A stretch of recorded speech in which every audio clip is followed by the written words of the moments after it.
భూతలం అంత పెద్దదవ్వాల్సిన ఈ సామ్రాజ్యాన్ని పేరుకు భూతలం అంత పెద్దదైంది. క్రైస్తవులు అందరూ క్రైస్తవులు అని చెప్పుకున్నారు తప్ప అందరూ క్రైస్తవులు అని చెప్పుకుంటూ వీళ్ళందరూ యేసురాజుగా వస్తున్నాడని పాటలు పాడుతున్నారు. ఏమైంది? ఆ సామ్రాజ్యం సమాధి చేయబడింది. ఆ పెట్టి తెరిచిన వాడు పీడి సుందర్రావే ప్రపంచ చరిత్రలో 19వ శతాబ్దం తర్వాత. అప్పుడు చూశాను ఆ సంఘాన్ని. నేను తెరిచింది ఆ శవపేటికి కాదు, కానీ నేను తెరిచింది దేవుడిచ్చిన రాజ్యాంగాన్ని, బైబిల్ని, 66 పుస్తకాలు. దాని గురించి, క్రీస్తు రాజ్యం గురించి ప్రవక్తలు ప్రవచించిన ప్రవచనాల సారాన్ని బయటకు తీశాను. యేసు పలికిన మాటలను బయటకు తీశాను. అపోస్తలుడు చెప్పిన బోధన బయటకు తీశాను. వీళ్ళన్నింటిలో నాకు కల్పించింది ఏంటంటే ఒక మహాసామ్రాజ్యం భూమి మీద స్థాపించబడింది. మొదటి శతాబ్దంలో ఎక్కడుంది అని అడిగితే సమాజంలో, ప్రపంచంలో, మనుషుల మధ్య లేదు, కానీ సమాధి చేయబడింది.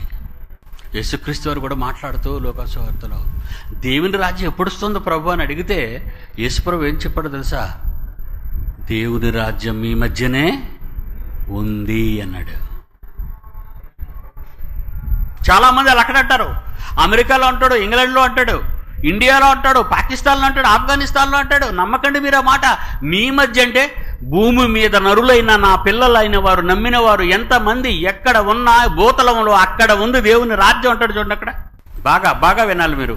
మెస్సియా వస్తాడు, రాజ్యస్థాపన చేస్తాడు అని అమాయక ప్రపంచం ఎదురు చూస్తుంది. ఓ ప్రక్క మెస్సియా వచ్చాడు, రాజ్యస్థాపన చేశాడు, భూమి మీద భూతలం అంత పెద్దదిగా చూడాలని అనుకున్నాడు, కానీ దాన్ని పాతేశారని నిజం సాతాను అమాయక ప్రజలకు తెలియకుండా, అవిశ్వాసులైన వారి మనోనేత్రములకు క్రీస్తు సువాసము ప్రకాశింపకుండా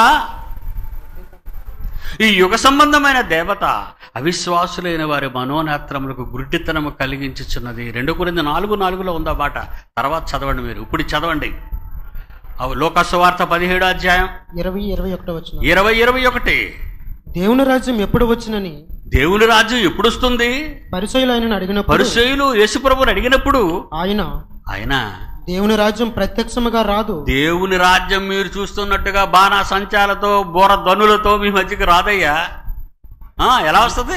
ఎందుకనగా ఇదిగో దేవుని రాజ్యం మీ మధ్యనే ఉన్నది. మీ మధ్యనే మీరేనా దేవుని రాజ్యంగా మలచబడతారు. నా మరణ సమాధి పునరుద్ధానంతో మీరు మార్చబడతారు. నా మరణ సమాధి పునరుద్ధానంతో రాజ్య స్థాపన జరుగుతుంది. ఆ రాజ్యములో ఎంతమంది వస్తారో నేనే దానితో చేరుస్తుంటాను. అది యెరూషలేము పట్టణం, పెంతెకొస్తు దినం. ఆ రోజు పుట్టింది సంఘం 3000 మందితో.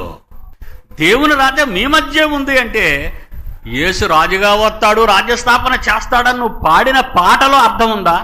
ఆలోచించండి. ఆదాము పుట్టిన కాలానికే యుగ సంబంధమైన దేవత దేవుని కుమారులను నాశనం చేసే పుణుకు పుచ్చుకుంది. ఆదాము నుంచి కొట్టడం మొదలుపెట్టింది, యేసుక్రీస్తు వరకు కొట్టింది. అందుకంటాడు మొదటి ఆదాము తప్పు చేశాడు, రెండో ఆదాము కాపాడుకున్నాడు అని. నిజంగా పత్రికలు చదువుతుంటే మీకు ఆ జ్ఞానం అర్థమవుతుందర్రా. మీరు ఏం చదువుకుంటున్నారు చెప్పండి? దేవుని ఆశలను, దేవుని కళలను పండిస్తూ వారి వారి తరాలలో, కాలాలలో నెరవేరుస్తూ వచ్చారు. కానీ 2వ శతాబ్దం నుంచి 19వ శతాబ్దం వరకు, అనగా ఇంచుమించు 1800-1900 సంవత్సరాలు కాలగర్భంలో దేవుని రాజ్య సువార్త, కాలగర్భంలో దేవుని సంఘం, కాలగర్భంలో దేవుని రాజ్యం కలిసిపోయింది. ఎందుకో తెలుసా? సాతాను కాపురమున్న స్థలము గనుక. ఇది పెర్గములో ఉన్న వాళ్ళకి మాత్రమే కాదు,